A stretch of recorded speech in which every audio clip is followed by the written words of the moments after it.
me just tell you just in the next couple of moments how I would submit that being in a covenant relationship with God ought to change our life.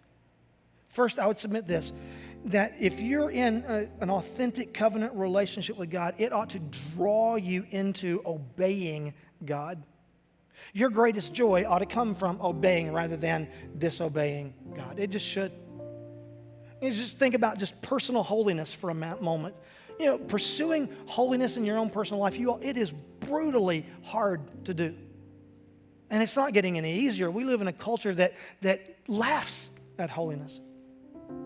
But if I'm in a covenant relationship with God, I should be in an all-out pursuit of holiness. Why? Because Jesus died, because holiness is that important. We serve a holy God. He calls us to be holy. He knows we will fail, but He's already paid the penalty for that failure. Therefore, with great joy, I should embrace holiness, just who I should be. And that touches every aspect of my life. And why, as a Christ follower, why wouldn't I live with my girlfriend or boyfriend? Because Jesus died to pay the penalty of that sin, and He calls me to more. He just calls me to more. And you can rationalize it 1,000 different ways. Think of the money we save on rent. Yeah, I've heard it all. You can rationalize it 100 different ways. But God has called you to more, and the penalty for the breach has already been paid. And I can't look at the sacrifice of my Jesus and not take it seriously. I've just been called to more. I'm not just going to blow off church and go do something because it's more fun. Why would I do that? I'm a part of this covenant body. I can't do that. I can't just ignore the body of Christ. That's what I'm called to be a part of. I can't blow that off. I can't look at my money and say, well, my money is completely my own. I'm going to spend every penny I have, and I'm going to borrow more so that I can have even more. I can't live that way. When God calls me to a level of stewardship and generosity, how can I do that? And Jesus has already paid the penalty for those fiscal miscues and sins. I can't disregard that. I've got to take it seriously. So if I'm in a covenant relationship with God, if I really am there, I'm drawn to pursue an ever more obedient lifestyle.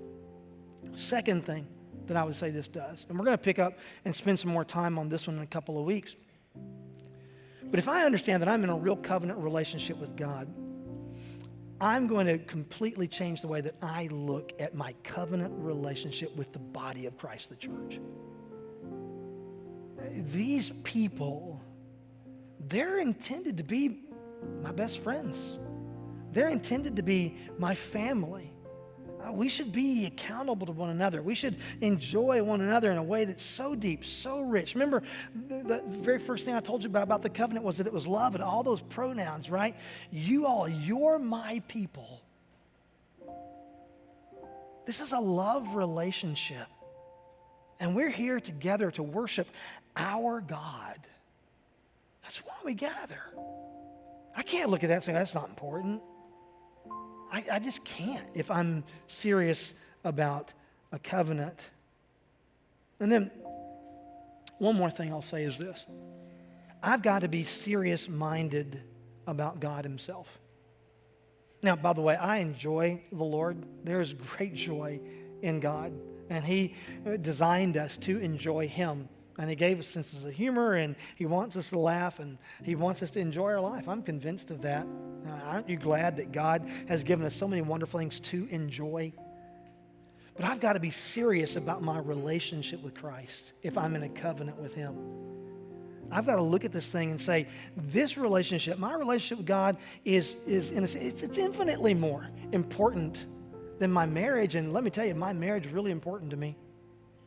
I've got to see my relationship with God as mission critical, job one. It just matters.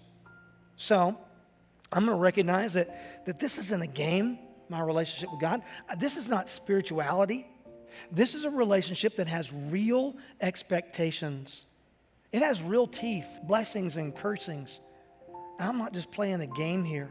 Instead, I'm going to choose to give up my options. I'm going to pursue a covenant way of life. and I'm going to enjoy the real freedom that comes from walking away from a lot of the choices that I'm hanging on to, I'm just going to choose to live differently. Because I believe, you all, that today God is inviting us to embrace this idea, this truth, that our relationship with him matters. It's paramount. And he's calling us into a covenant, committed, devoted relationship with him.